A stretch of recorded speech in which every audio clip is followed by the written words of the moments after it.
Hey everyone! Hello. We are back and we're so excited to talk about building your inner circle. And I don't know, I think this is something that has been near and dear to our hearts for a long time, and we're excited to talk about it. So, hey Heather. So what would you say is the thing that you most commonly hear when it comes to the people that you surround yourself with?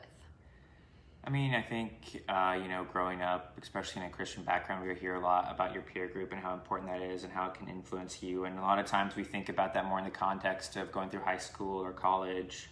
And sometimes we forget, like, no matter where you are in life, that your peer group has a big influence on what you're doing, what is important to you, what kind of activities and behaviors are acceptable and what aren't, what you can get away with and not get away with. That's true. And sometimes we think that that's just a problem with people who are younger. And I mean, it's obvious. I mean, I think it's obvious that it's just as important no matter where you are in your life. Absolutely. I think it's key. Any age, any stage of your life, you know, I'm thinking immediately, something that came to mind is like, let's say you're a new mom, you know, the people that you're surrounding yourself with are maybe other moms who are raising, you know, already in the process of raising their children. And so you want their advice and you want to hear what they have to say. And if there's a way of parenting that you really aspire to, then you want to be around that type of a parent, because that is going to give you some guidance and help you feel more secure in your own journey. And I think with any stage, any age, any area of your life, it's helpful to have people in your corner that are really going to influence you in a positive way. And we're not just meaning mentors, we're meaning peers, we're meaning people that are, you know, friends and confidants. And them speaking into you and you speaking into them is an important role. And you are doing this whether you know it or not. This is another thing I think is really important. You know, you have those people in your life whether you know it or not. And the difference is, are you being intentional about who those people are in your inner circle? Are you being mindful of what they're thinking about and things like that? And there's that quote, you know, you're the average of the 5 people that you spend time with or that you surround yourself with. But to take that a step further, we've thought about something that we heard that was similar, but a little bit of a tweak difference. And it's that you're the average of the expectations of the 5 people you you surround yourself with. Yeah, and I think maybe it was Ed Milet who said that, either maybe Ed I think or, so. or I think Thomas. it was. And like when I heard that, it is like a tweak on that statement that you hear if you know personal development. A lot of people say that, but it's really an important tweak, because think about the expectations that you have of yourself, of your friends, or maybe others have of you. And a lot of times I think we have conversations with friends and we just kind of talk about things, and maybe you know, I guess a good example would be your New Year's resolutions. And if you've set those in 1 month in, everybody has not done them. Totally They've abandoned them. They're not going to the gym. They're not reading their Bible. They haven't started that business. And a lot of times in conversations we'll have with friends, then they'll be almost accepting of that. And oh well, it's okay. You can try again next year. And so their expectation of you really isn't that you're going to keep your word. Your expectation is that it's okay for you not to live up to your own goals that you've set. And I think sometimes we think that, oh, that's okay and that's supportive, but really we should be, that inner circle that we're talking about, we should be expecting that we're going to hold each other accountable. And that if I profess that I'm going for this goal, that my friends are going to say, no, you said you were going to do that and your actions aren't living up to that. So what's going on? Right. I mean, there's something to be said for because I said I would. You know, we had this training recently with Arbonne that we were kind of passing around, you know, listening to. And that was the title, Because I Said I Would. You know, sometimes there's an aspect to life where we don't stick to our word because we think that we can kind of give ourselves this pass, right? And oh well, you know, that's all right. You know, you don't really have to live up to that expectation or that goal that you set. But what if we did things because we said that we would do them? We wanted to keep our word in that. And that's a whole other topic I feel like we could go on and on about. And this, we're talking about multiple areas here too. You know, these people are influencing not just your business decisions or your shopping decisions. They're, you know, influencing your financial decisions and your relationships, your spiritual walk, your personal growth, your health. I mean, so many different areas. And when you take it a step further and really think about what Ed said, if they're expecting to only live a certain level or degree of their life, let's say just clock in every day and clock out and not really try and not really add value, then their expectation there is going to influence your expectations and your the way that you show up in your job every day.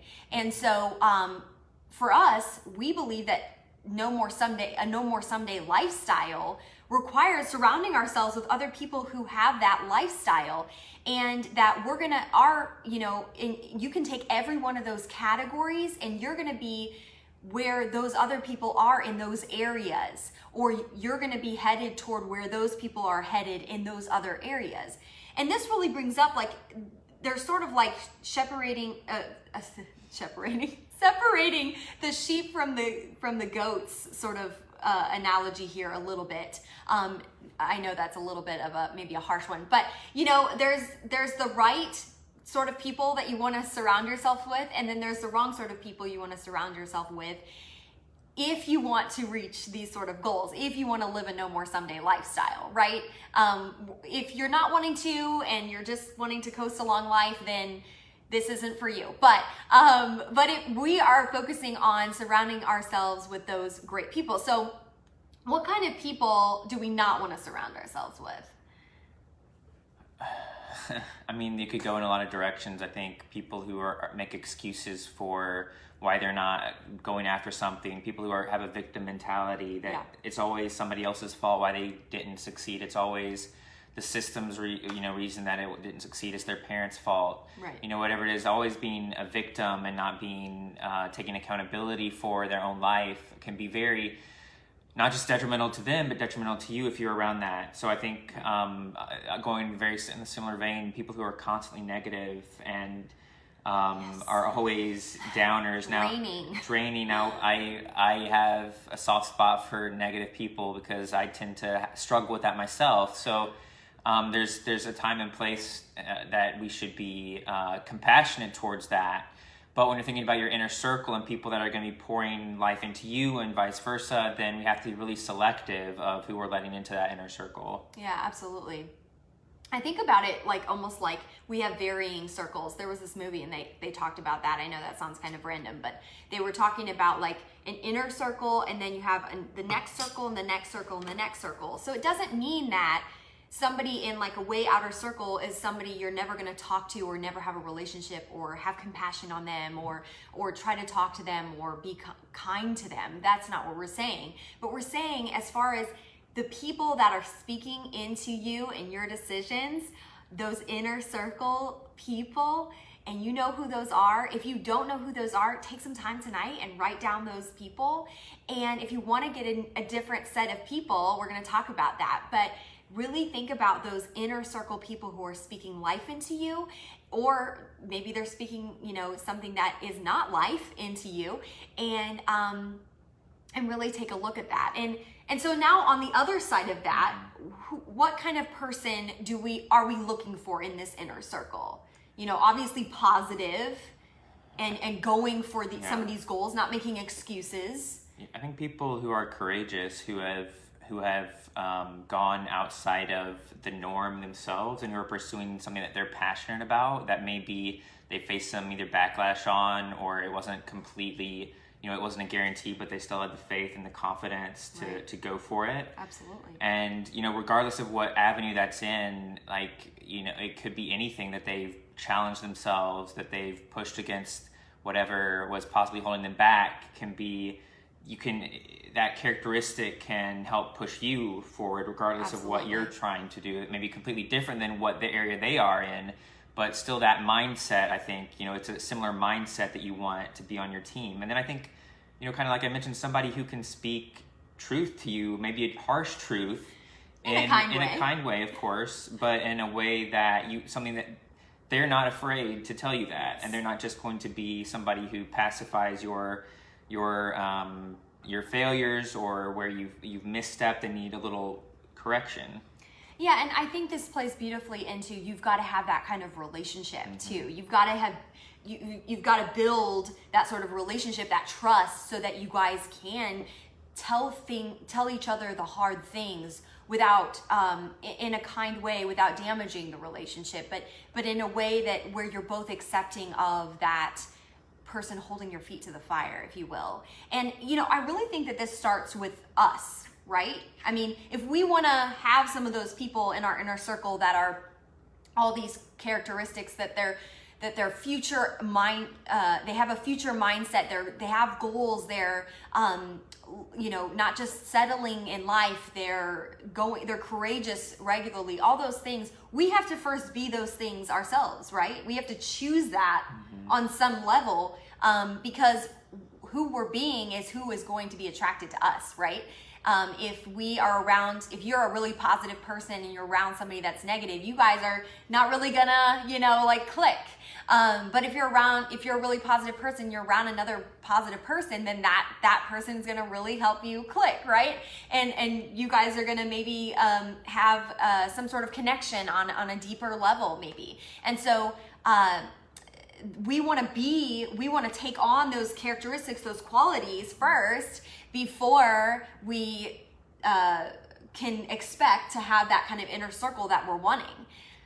Yeah, and I think that's when you do that, you're kind of shining a beacon for people to let them know, here's what I'm about, here's who I am, here's what my character is. And so then people are going to start seeing that, and then we're going to talk about how you find these people, but that's going to be a way that you attract people to you that you need to bring into your inner circle, because sometimes it's not especially if you're going into maybe recently moved or in a new environment, it can be hard to find those people, because sometimes depending on what culture you're in, depending on what circle you're in, that personal development, growth mindset thinking, pushing yourself isn't something that is always talked about. We prefer to talk about just the day-to-day, the weather, politics, sports, our kids, easy conversations, just very fat, very whatever, transactional conversations, surfacey. And of course there's a time and place for that, but if you're seeking for something deeper, it can take especially if you're in a new environment, it can be hard to find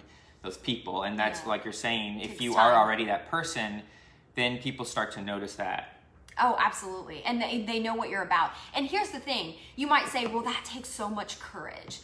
Well, here's the thing. You're already telling people who you are. You're already doing this already. You're already sending out a signal, if you will. If your head's down and you're always moping around, or if you're really negative all the time, or if you're gossipy or whatever it is, you're already sending out signals about who you are. So now if you want to be somebody different in that sense, not necessarily the essence of who you are, but how you act, then you have to be willing to just take on some different characteristics and start showing people who you are in that sense. And that does take time.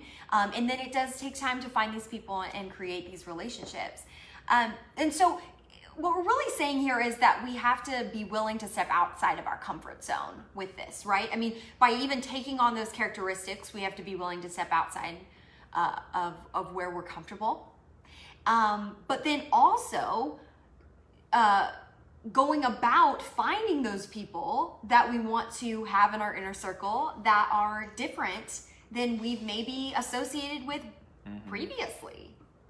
Yeah, I think it can be hard, especially if you're more introverted, I think, to find these people, and you may not be gung-ho about, sharing, hey, I'm trying to start a business, I'm trying to launch a podcast, I'm trying to grow spiritually in this way. And so it can be hard to just bring up those conversations. But I do think we have to, like we talked about when we were getting ready for this, there's been a couple situations recently where I was just in casual conversation with some people, and I didn't expect this person to have any really inclination to personal development, to growing their career, to growing who they are, their character.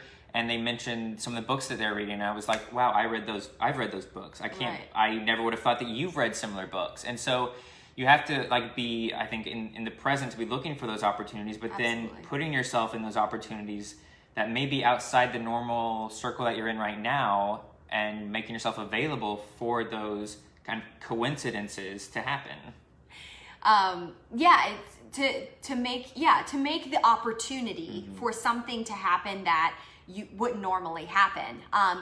For me, this sometimes looks like, putting myself out there by going to somebody's house that has invited me over. I know right now that's not happening as much, but hopping on something virtually that you wouldn't normally do. I know some people are doing like game nights or tea hours or whatever, but something where you're going and interacting with new people that you haven't already, or if there's somebody new at your church or your club or your whatever group that you're a part of. Maybe you're a part of Toastmasters or something like that, but really trying to get to know somebody else. And this could be as simple as just saying like, hey, I'm new to the area, or hey, I'm just trying to get to know some new people. Would you be willing to meet me for coffee?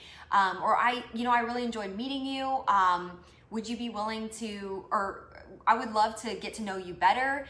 Would you be willing to meet me at Starbucks? Or now it might be, hey, would you pop on a call or a Zoom and just tell me a little bit more about yourself or whatever. But this can be a great way to just get to know other people. It's not like an underlying motive. It's just literally getting to know other people. And especially if you already have that kind of, you already get that kind of vibe from them, if you will, that they are somebody who's positive or somebody who has one of those characteristics, then you can really develop that kind of relationship just in an initial touch. Yeah, and I think that was interesting that you said that vibe. I think there's like, if you're paying attention, there's certain words or phrases or actions that you can tell very quickly that will kind of give you a hint that, okay, I need to pursue this person in like a creepy way, but like it'll give your mind a hint that there's something that they said, there's some action that I heard they did that, okay, I need to follow up on them. Like for me, maybe it's I hear somebody say something about I'm going to the gym later, I'm going to whatever. Oh, so I say, okay, they care about their fitness. Absolutely. Which could mean, one, they care about their fitness, so they care about their health, which means they probably also care about other aspects of their health, maybe their personal development, their family, their faith.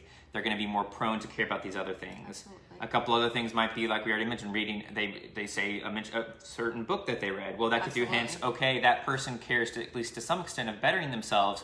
So now I can follow up with them later, and kind of now I have this connection point already to bring up in those coffee conversations or whatever it is. Right. And at least, I don't know if you found it this way, but it seems to me at least it'll sometimes, a lot of times, be like the friend of a friend. It won't necessarily always be that first contact, but it'll be somebody you meet on the periphery, or that's somebody that is kind of on the periphery of your current circle that's really kind of an outsider and maybe not as involved in your community. Absolutely. And you kind of can be the bridge there to that other community, and you don't even know who if you make contact with them, the whole other world that they're going to open you up to. Oh, absolutely. I found that to be very true. And there's somebody, it's interesting, immediately when you were talking about, there's sometimes like there's something that they say or do that kind of like gets your attention right away. And somebody who kind of like fell in my lap and is now somebody who just is somebody I really look up to and as a dear friend. I happened to go to church by myself, and because Matt was traveling for work, and this person knew of me sort of, but they didn't really know me, and they asked for Matt and I to come over for Sunday lunch or whatever. And I was like, wow, like you don't even hardly know me and you're wanting to invite me over to your home already. Like, I feel like these days, especially, that's just more rare. And so I was like, wow, what a giving person. What a person who's really wanting to connect immediately. And when you invite somebody into your home, Again, I know this is so hard right now, but when you invite somebody into your home, it's so personal, you know, like you can really get to know somebody in a different way because of that environment. And so it could even be too, I mean, depending on your comfortability, you have them over, but a neutral spot like a coffee shop can be a great place to start. And then really get to know them a little bit better, and then start to develop that relationship.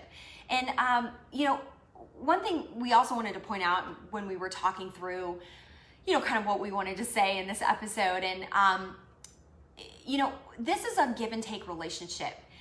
It's not an only take or only expect from the other person. This is a two-way street. This is a relationship where you want to be cultivating something that's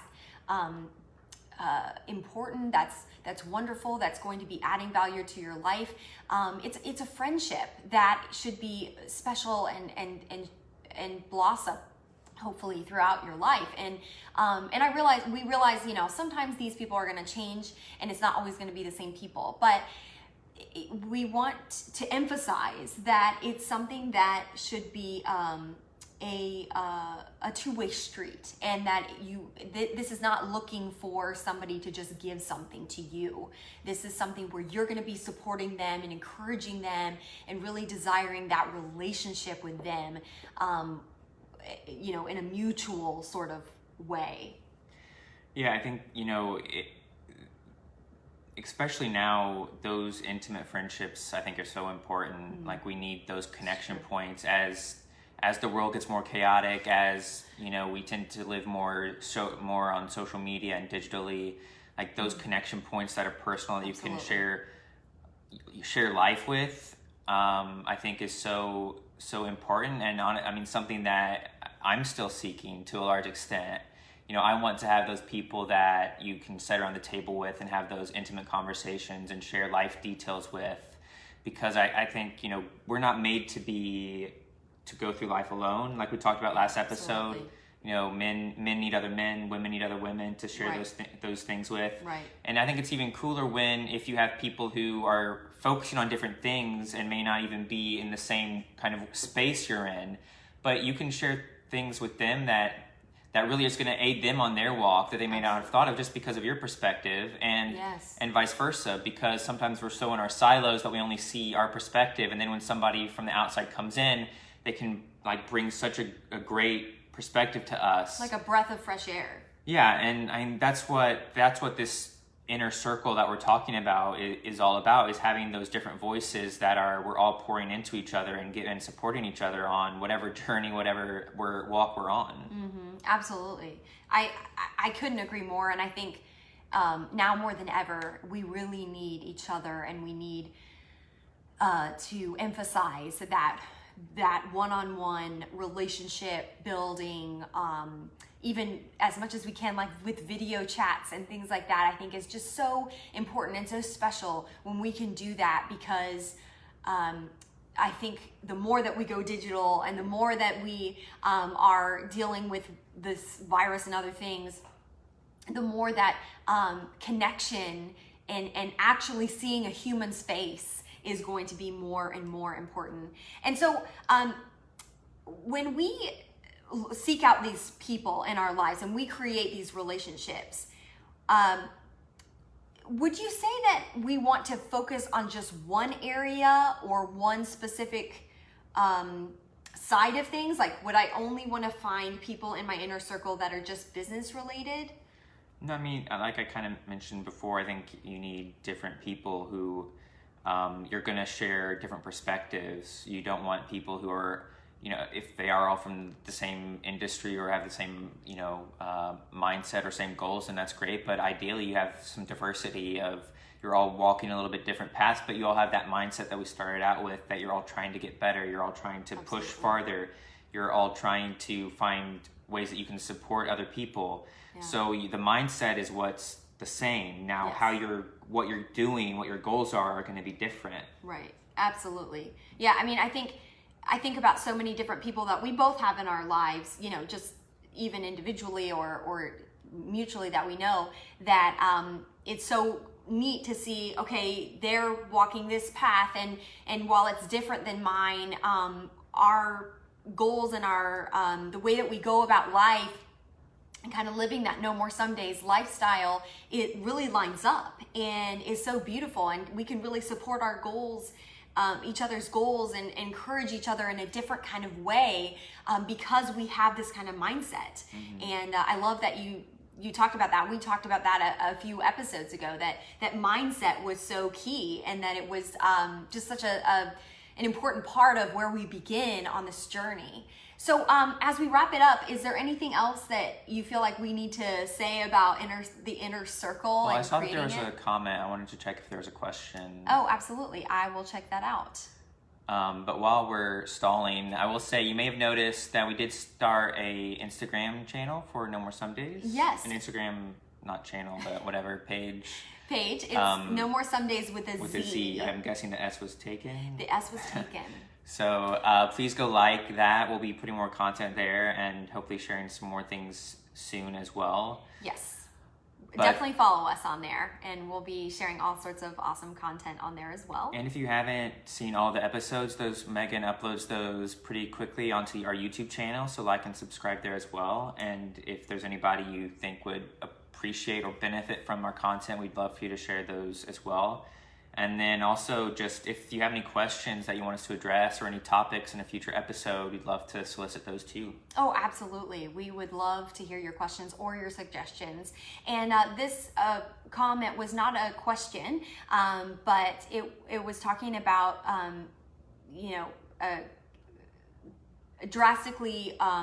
people drastically underestimate being able to read a room, and it's seen as a negative a lot of times, but it can be the difference between connecting or missing a chance. And I think that's so true, that when we are reading a room and noticing, okay, who are these people as far as just their initial, how they are presenting themselves. You even see this in interviews. That can really make or break a relationship being built, or a connection that, whether it's on your side or whether it's on their side, that could be an amazing connection. Yeah, for sure.